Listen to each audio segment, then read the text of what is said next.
ते आणखी एक पत्रकार परिषद घेत आहेत ज्यात अजित पवारांची विलिनीकरणामागची नेमकी भूमिका काय होती हेही ते सविस्तर सांगणार. मग ऐका ना, रोहित पवार हे आमदार आहेत राष्ट्रवादी काँग्रेस पक्षाचे, जे शरद पवारांच्या पक्षाचे.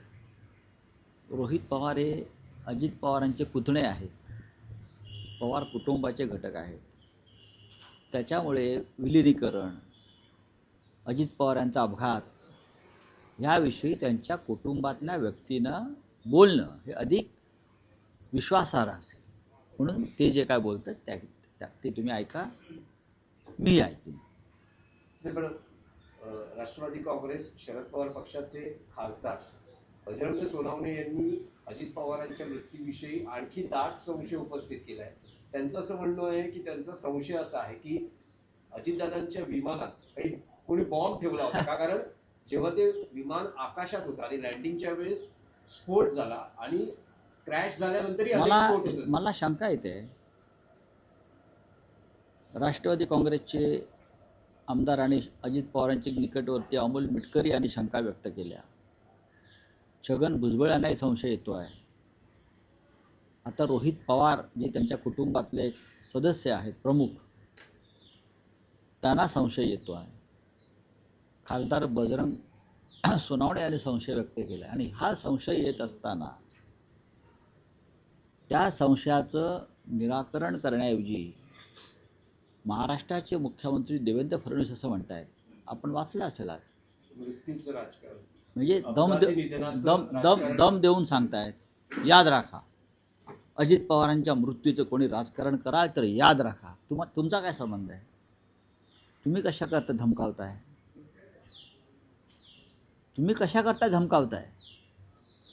त्यांच्या कुटुंबाला, त्यांच्या मित्रपरिवाराला, त्यांच्या सहकाऱ्यांना त्यांच्या मनात काही शंका असतील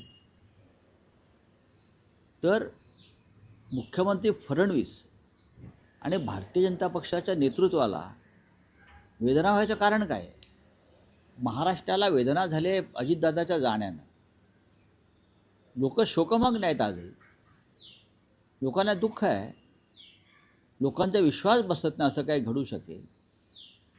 आणि जेव्हा अशा प्रकारच्या घटना घडतात तेव्हा नक्कीच विविध कंगोरे त्यातून निर्माण होतात. पण राज्याचे मुख्यमंत्री वारंवार सांगतात, कोण राजकारण करत आहे? राजकारण कोण करत आहे आम्हाला सांगा. जर नरेंद्र मोदी देशाचे पंतप्रधान संसदेमध्ये बसतात, विरोधी पक्षाचे लोक आतमध्ये आंदोलन करतात, तेव्हा तुम्हाला त्यांच्या हत्येचा कट होता वगैरे हा संशय येतो, ते राजकारण नाही का? हां, तेव्हा तुमचे ओम बिर्ला आणि भाजपचे लोक काहीतरी अघटित घडण्याचा प्रयत्न करत शक्यता होती असा संशय व्यक्त करतात. जिवंत आहेत, प्रधानमंत्री व्यवस्थित आहेत, तरी तुम्हाला संशय येतो. मग एक माणूस आमचा महत्त्वाचा मृत्यू पावला अपघातामध्ये, त्याच्याविषयी जर कोणाला शंका आल्या तर तुम्ही अस्वस्थ का होताय? काय तुमचा काय त्यात हात आहे का सगळ्यांचा? हाच संशय आहे. हे जे रोहित पवार असतील, इतर काही असतील, त्यांच्या मनात शंका बहुधा यासाठी असतील की वारंवार म्हणतात ते राजकारण करू नका. जर नरेंद्र मोदींच्या संदर्भात राजकारण होत आहे काही नसताना की त्यांना मारण्याचा कट होता, काहीतरी वेगळं करण्याचा कट होता, हे चालतं का? आणि अजित पवारांसारखा माणसाचा अपघाती संशयास्पद मृत्यू झाला, त्याच्यावरती आम्ही बोलायचं नाही का मुस्कटदाबी आहे का? चला. काही वेळापूर्वीच रोहित पवार यांनी पत्रकारांशी संवाद साधताना एक महत्वाचं त्यांची इच्छा व्यक्त केली. ते म्हणाले की सुनेत्रा काकींमध्ये मला अजितदादा दिसतात, अजितदादांकडे उपमुख्यमंत्री पद होतं, सर्व खाती होती आणि राष्ट्रीय अध्यक्षपद, हे या सर्व गोष्टी ज्या आहेत त्या सुनेत्रा काकींना मिळाल्या पाहिजेत. सर्व खात्यांमध्ये अर्थ खातं अद्यापही मिळालेलं नाही. आता ह्याच्यावरती मी कसं काय मत व्यक्त करू? त्याच्यावरती देवेंद्र फडणवीस बोलतील, ह्याच्यावरती फडणवीसांना बोलण्याचा अधिकार आहे. आता रोहित पवार हे वेगळ्या पक्षाचे आमदार आहेत, स्वतंत्रपणे ते शरद पवार पक्षाचे आहेत. सुनेत्राताई पवार एका वेगळ्या गटाच्या नेत्या आहेत. तरीही कुटुंब म्हणून जर रोहित पवार ही भूमिका व्यक्त करत असतील तर ती त्यांची भूमिका आहे. त्याच्यावरती इतर कोणी पक्षाच्या नेत्यांना बोलू नये. नाही, राऊत साहेब, आता तुम्ही एक गंभीर संशय उपस्थित केला. जसं फडणवीस म्हणतात की अजित पवारांच्या मृत्यूवर कोणी राजकारण करू नये, हे सगळं थांबवावं. तुमचा हात आहे का, असा जो संशय तुम्ही उपस्थित केला आहे तुमचा म्हणजे फडणवीसचा म्हणत नाही मी. बीजेपीचा किंवा नाही कोणाचा? तुम्ही असं आहे की जेव्हा वारंवार अशा प्रकारची वक्तव्य येतात दुसऱ्या बाजूनं, तेव्हा समोरच्या व्यक्तींना संशय येतो की असं का वारंवार बोलताय, आमचा घरातला माणूस गेलाय आणि तुम्ही म्हणताय गप्पा बसा. म्हणून हा संशय उपस्थित होतो. पत्रकारांनी याचा शोध घ्यावा. तुम्ही शोधक पत्रकारिता जर केली, रोहित पवार काय सांगतायत याच्याकडे माझंही लक्ष आहे, कारण ते अधिक ऑथेंटिक असेल. आता बजरंग बाप्पा सोनावणे खासदार, छगनराव भुजबळ, अमोल मिटकरी हे विधान परिषद म्हणजे विधिमंडळाचे सदस्य आहे, ते जबाबदारीनंच बोलत असणार ना. आता आपल्याच आमदारांवरती फडणवीस डाफरतायत, गप्पा बसा सांगतायत, हे काही योग्य नाही असं माझं म्हणणं आहे. राऊत याच साहेब, गेल्या प्रकरणातल्या चौकशीमध्ये सीआयडी कडनं अजितदादांच्या खासगी व्यावसायिकांची चौकशी देखील झाली. आता चौकशीच्या संदर्भात जे काय चाललंय त्याच्यावरती मी नाही मत व्यक्त करणार. राऊत साहेब, गेल्या 2 ते 3 दिवसात बघतो आहे आपण, तुम्ही असं म्हणाल की हा पवार कुटुंबाच्या अंतर्गत विषय आहे, पण पवार कुटुंब हे राजकीय पार्श्वभूमी आणि इतक्या वर्षाचा प्रदीर्घ अनुभव राजकारणातला, समाजकारणातला असल्यानं आणि अलीकडच्या काळातलं राजकारण बघता 3 दिवसांपासून शरद पवार हे सुनेत्रा पवारांना भेटत आहेत. त्यांच्या जय पवार, पार्थ पवार यांच्याशी बैठका सुरू आहेत. काल पार्थ पवार आणि शरद पवार यांच्यात चर्चा सुरू असताना हो, तिथे त्यात रोहित चूक. पवार हो, पण त्यात म्हणजे चूक. जे एक राजकीय दृष्ट्या नाही, विभक्त अहो, झालेलं कुटुंब होतं, राजकीय दृष्ट्या म्हणतात. बघा राजकीय दृष्टी, बघा आता ठाकरे कुटुंब आहे, राजकीय मतभेदामुळे काही वेगळे मार्ग स्वीकारले, पण शेवटी कुटुंब म्हणून तेव्हाही एक होतं आणि आजही एक आहे. राजकारणाच्या मतभेदापलीकडे कुटुंबावर त्या मतभेदाची काळी छाया पडता कामा नये, या मताचा महाराष्ट्र आहे. कुटुंब टिकली पाहिजेत. आणि पवार कुटुंब आणि ठाकरे कुटुंब ही महाराष्ट्रातली 2 प्रमुख कुटुंब आहेत. ती फक्त राजकीय कुटुंब नाहीत.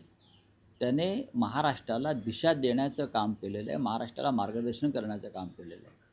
सन्माननीय शरद पवार हे त्या कुटुंबातले अत्यंत ज्येष्ठ असे भीष्म पितामह ज्याला म्हणतात, असे ते पुरुष सिंह आहेत. आणि त्यांच्या कुटुंबातील एक महत्त्वाची व्यक्तीचं दुर्दैवी निधन झाल्यावर त्या कुटुंबाला आधार देणं हे पवारसाहेबांचं काम नाही का? ते आहे, ते त्यांचं कर्तव्य बजावत आहेत. तुम्ही त्यात राजकारण कशा करता पाहताय? सुनेत्रा ताई पवारांनी त्यांचा पती गमावला आहे, उपमुख्यमंत्री वगैरे बाजूच्या गोष्टी आहेत. हो, त्यांची जी 2 मुलं आहेत, मला वाटतं पार्थ आणि जय, यांनी त्यांचे वडील गमावलेले आहेत. अशा वेळेला आजोबा म्हणून त्यांचं काम आहे पवारसाहेबांचं, ते कर्तव्य बजावत आहेत. बोला, बोलिये, आणखी बोलिये. आणि बोलिये. विषय होता मुंबईच्या महापौर पदाची निवडणूक होते आहे. काही वेळातच भाजप आपला उमेदवार जाहीर करेल आणि शिंदे शिवसेना उपमहापौर पदाचा उमेदवार जाहीर करेल. शिवसेना उद्धव बाळासाहेब ठाकरे पक्षात काही निर्णय झाला आहे का की ही निवडणूक लढवायची? निर्णय झाल्याबरोबर आम्ही तुम्हाला कळवू, आजच आणि आजच दुपारपर्यंत. सर, आज आज दुपारच- गोष्ट अशी होते की महापौर पदाची एकीकडे चर्चा होते, त्यात मात्र स्वीकृत नगरसेवक हे तुमच्या वाटलं 3 येणार आहेत. ते ठीक आहे, लहान एकाची विषय. मागणी वगैरे बोलिये. मनसेची मागणी आहे. आपका बोले क्या है? दुनिया भर से इस्तीफा हो रहा है, तो लेकिन भारत में अभी इस्तीफा नहीं आया, इस समय क्या बोलते हैं? दुनिया भर में इस्तीफा आया होगा, उनको शर्म आती है. हमारे यहाँ किसको ऐसी बातों की शर्म नहीं आती. हाँ, संस्कार, संस्कृति, हिंदुत्व, ये बातें सिर्फ बोलने की है, लेकिन अगर किसी का नाम आया है किसी भी कारणों से, वो गंदी फाइल में, वो डर्टी फाइल में, वो जो कश्मीर फाइल वगैरह बनाते हैं ना फिल्म को, ये वो क्या केरल फाइल, कश्मीर फाइल, ये फाइल, वो फाइल, ये लोगों ने एफिस्टन फाइल एक फिल्म बनानी चाहिए.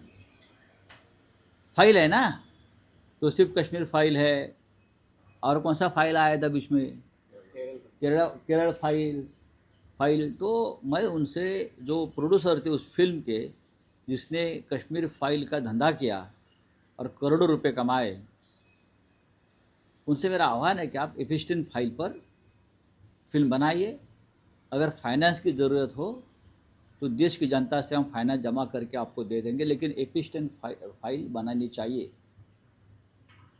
ज़रूर बनाइए, बहुत धमाकेदार फिल्म होगी box office per. Thank you. तीसरी बात